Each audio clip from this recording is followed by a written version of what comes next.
क्या आप stock market में हैं या फिर एंट्री करना चाहते हैं? तो बता दो फ्रेंड्स कि स्टॉक मार्केट में भी ना कुछ चीटर्स होते हैं, बड़े लेवल के चीटर्स एंड हो सकते हैं कुछ छोटे लेवल के भी चीटर्स होते हैं। सो कैसे आप इन चीटर को समझोगे एंड कैसे आप इनसे दूर रह पाओगे, आज अब इस वीडियो में समझने वाले हैं। बता दूं कि टोटल 5 पॉइंट्स हम इस वीडियो में डिस्कस करेंगे, जिसके थ्रू से आपको पता चल पाएगा कि इन चीटर्स से कैसे आप अवेयर रह पाओगे। तो चलिए फ्रेंड्स शुरू करते हैं इस वीडियो को बिना लेट किए। फ्रेंड्स आप सबका स्वागत है मेरे इस यूट्यूब चैनल पर जिसका नाम है ट्रिकी मार्ट, और आज हम बात करने वाले हैं हाउ ऑपरेटर्स और चीटर्स या फिर कुछ चोर कैसे स्टॉक्स को या फिर स्टॉक मार्केट को मैनिपुलेट करते हैं।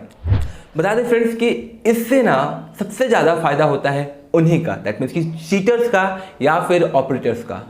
बट लॉस किसका होता है? हम और आप जैसे रिटेल इन्वेस्टर्स का। इवन हम और आप नहीं, हो सकता है कि आपका कोई रिलेटिव हो, इवन आपका भाई भी हो सकता है या फिर आपके पेरेंट्स भी हो सकते हैं जो बहुत ज़्यादा एक्टिव होते हैं स्मार्टफोन के साथ या फिर इंटरनेट के साथ या फिर स्टॉक मार्केट के साथ। इवन आजकल बता दूं कि स्टॉक मार्केट में एक्टिव होना जरूरी नहीं है, वो अगर यूट्यूब पे भी बहुत ज़्यादा एक्टिव है ना एंड अगर वो एजुकेटेड है तो शायद वो मैनिपुलेट हो सकते हैं एंड इनडायरेक्टली स्टॉक मार्केट पे इन्वेस्ट कर सकते हैं एंड वो अपना पैसा लूज कर सकते हैं एंड एट द एंड में आपको पता चलेगा कि हाँ कुछ तो हुआ है गड़बड़। ठीक है, तो कैसे आप इन फ्रॉड से या फिर चीट से कैसे आप दूर रहोगे? तो सबसे पहला पॉइंट क्या है कि यहाँ जब भी कुछ होता है ना तो सबसे पहले हम ब्लेम कर किसे करें वो देखने लगते हैं। हम किसे ब्लेम करते हैं? आखिर ये स्टॉक मार्केट ही गलत है, यहाँ पर तो हमें ढुकना ही नहीं चाहिए था, दैट मीन्स कि हमें एंट्री ही नहीं करनी चाहिए थी। दूसरा, सेबी इसका जो हेड है उसे तो कुछ करना चाहिए था ना भाई, कैसे हमारे साथ स्कैम हो रहा है।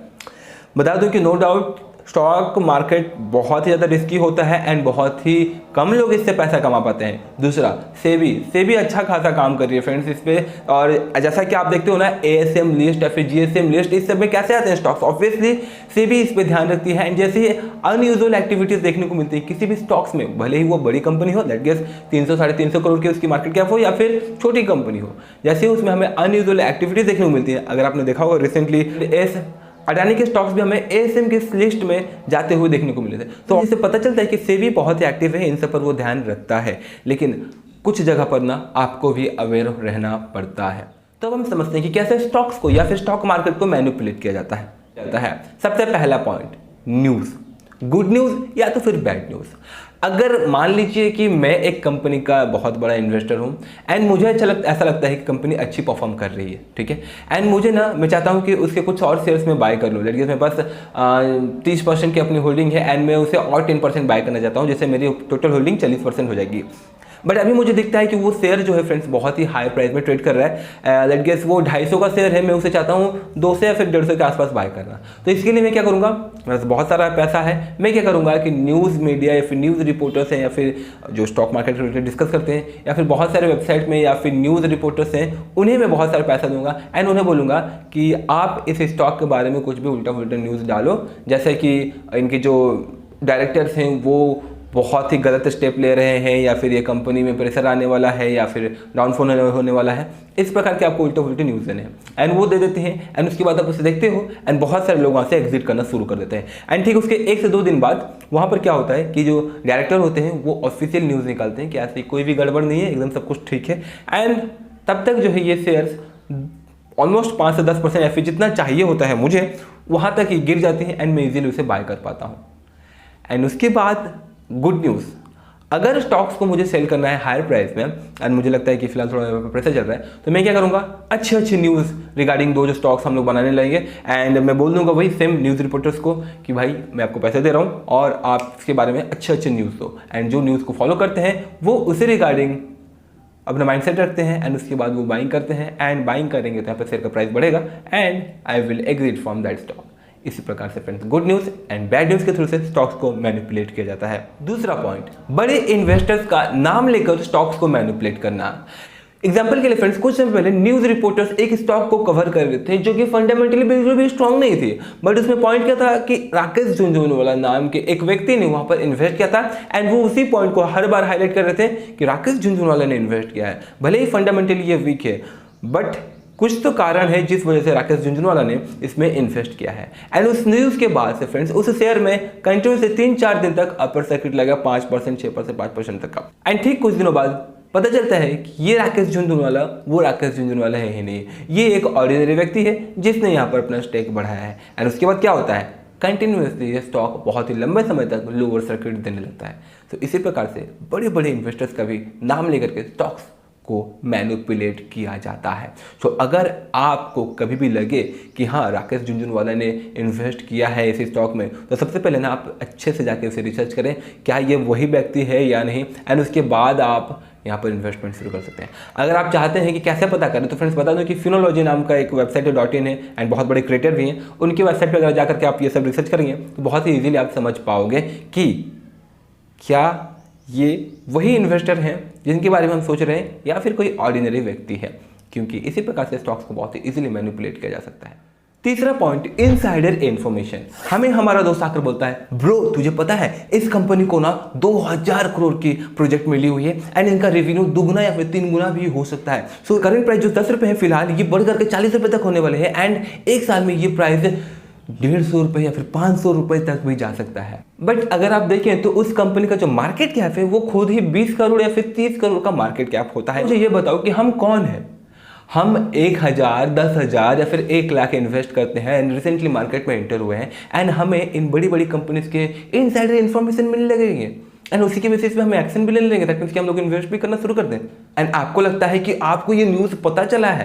फ्रेंड्स बता दूं कि ये न्यूज़ आपको पता नहीं चला है, आप तक लाई गई है उस न्यूज़ को। भले ही वो आपका फ्रेंड या फिर आपका रिलेटिव ही क्यों ना बोल रहा हो, वो बंदा भी गलत नहीं है क्योंकि उसे भी कहीं से इन्फॉर्मेशन दिया गया है एंड उसे नहीं पता कि ये रॉन्ग है या फिर राइट है। एंड इसी प्रकार से फ्रेंड्स इनसाइडर इन्फॉर्मेशन जो कि कभी कभी फॉल्स भी होते हैं एंड जो कि होते भी हैं तो बहुत ही लंबे समय के लिए पेंडिंग होते हैं, या तो फिर कभी हो भी जाए तो वो बहुत ही ज़्यादा इफेक्टिव नहीं होते हैं उस कंपनी के लिए। एग्जाम्पल के लिए फ्रेंड्स अर्नब फैशन लिमिटेड, 2-3 महीने पहले इस कंपनी की रेटिंग अच्छी खासी न्यूज आ रहे थे कि इस कंपनी के साथ जो है और भी 3-4 बड़ी बड़ी कंपनीज मर्ज होने वाली है, तो ये बहुत ही बड़ी कंपनी बन जाएगी। एंड मैंने हर बार अपने इन्वेस्टर्स या फिर व्यूअर्स को बताया था कि फ्रेंड्स बी अवेयर, यहाँ पर मैनिपुलेशन चल रहा है। एंड सेम थिंग हुआ। अगर आप देखें तो ऑब्वियसली वहाँ पर हमें न्यूज़ देखने को मिल रही है कि हाँ ऑलमोस्ट सच भी है कि अर्नब फैशन लिमिटेड के साथ जो फ्रेंड्स और भी कंपनी जुड़ेंगी।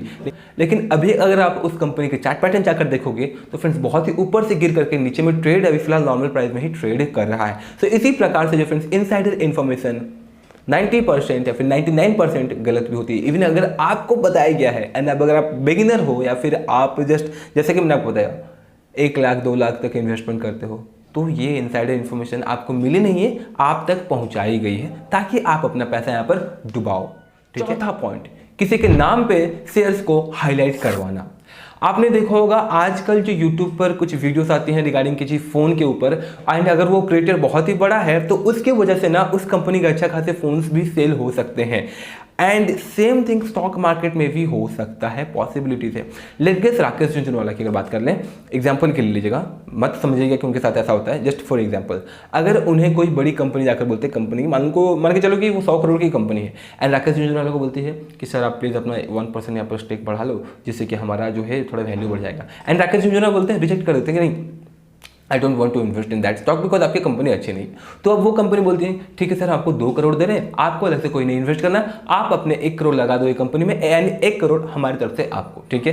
तो कुछ समय के लिए जो है राकेश झुनझुनवाला एग्री हो सकते हैं एंड इससे क्या होगा कि वो अपने 1% स्टेक बढ़ाएंगे इस कंपनी में एंड उन्हें देखकर और भी बहुत सारे लोग अपना स्टेक बढ़ाएंगे, दैट मीन्स इन्वेस्टमेंट करेंगे इस कंपनी में एंड इस कंपनी का शेयर प्राइस अगेन बूम होने लगेगा, प्राइस बढ़ने लगेगा। इसी प्रकार से फ्रेंड्स ये मैनिपुलेट भी किया जा सकता है। 5th point, pump and dump. किसी भी शेयर में हाइप की वजह से उस शेयर प्राइस में उछाल आना। अगर आप देखें तो रिसेंटली फ्यूचर ग्रुप्स के शेयर्स में भी ना अच्छी खासी जंप आई थी। 10 रुपये 12 रुपये वाला शेयर अराउंड 20 रुपये तक चला गया था। कैसे? क्योंकि उस पर यह बताया गया था कि अब जो है रिलायंस ने इसे एक्वायर कर लिया है, अब ये रॉकेट की तरह जाएगा एंड ये एक हाइप था। ठीक है। एंड इसके अलावा बहुत सारे हाइप आते हैं, लेकिन फंटास्टिक कंपनी है, आपकी फ्यूचर चेंज कर सकती है, फ्यूचर ओरिएंटेड कंपनी है, या फिर इलेक्ट्रिसिटी के ऊपर व्यस्त है, या फिर ये ई व्हीकल्स के ऊपर काम कर रही है, या फिर ये चिप्स के ऊपर काम कर रही है। इवन पेनी स्टॉक्स को बताया जा रहा है, बड़ी बड़ी कंपनी तो ऑब्वियसली उस लेवल का काम करती है, लेकिन पेनी स्टॉक्स के रिगार्डिंग ऐसे इन्फॉर्मेशन आपको देना कि अब ये जो है पूरे भारत की नक्शा चेंज कर सकता है, ग्रोथ देगी खतरनाक। इस प्रकार के हाइप्स के थ्रू से ऐसे स्टॉक्स को और भी ज़्यादा पंप करना।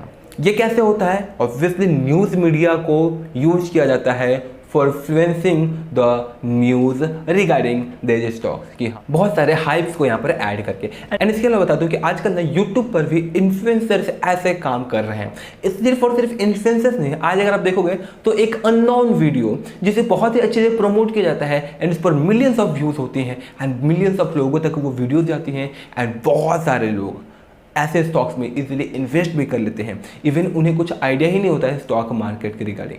सो इसी प्रकार से फ्रेंड्स ये 4-5 पॉइंट्स हैं जिसके थ्रू से स्टॉक्स को ना इजीली मैनिपुलेट किया जाता है। सारे पॉइंट्स के थ्रू से ना फ्रेंड्स एट द एंड में स्टॉक क्रैश होता है एंड बहुत ही नीचे जाता है 60 to 70 इवन 80-90% तक जो फ्रेंड्स स्टॉक क्रैश कर जाती है। सो आपको ऐसे स्टॉक्स से दूर रहना चाहिए। अगर कोई आपको एडवाइस भी करता है तो फ्रेंड्स आपको उनके एडवाइस से थोड़ा दूर रहना चाहिए। इवन कोई इन्फ्लुएंसर ही क्यों ना बड़ा हो, क्यों बड़ा इन्वेस्टर क्यों ना हो, अगर आपको कोई बोलता है कि इस पेनी स्टॉक्स में आप लॉन्ग टर्म के लिए इन्वेस्ट कर लो, अच्छा खासा आपको रिटर्न मिल सकता है, वो बहुत ही ज़्यादा एक्सेप्शनल है। आपको अगर लगता है कि जैसे राकेश झुनझुनवाला ने पेनी स्टॉक में इन्वेस्ट किया एंड उनका पैसा इतना ज़्यादा हो गया, ऐसा उनके साथ हर बार नहीं होता है। उन्होंने भी अच्छा खासा पैसा लूज किया है। तो आपके पास उतना पैसा तो है नहीं कि आप पैसा लूज करो एंड ट्राई करते रहो। So invest on the fundamental stocks only. That's all friends, आशा करता हूँ कि आपको वीडियो इन्फॉर्मेटिव लगी होगी। मिलते हैं अगली वीडियोस में। किसी टाइप को कोई क्वारी, सजेशन या फिर फीडबैक हो तो कमेंट बॉक्स में कमेंट जरूर कीजिएगा। तब तक के लिए जय हिंद, जय Bharat and thanks for watching this video. जय हिंद।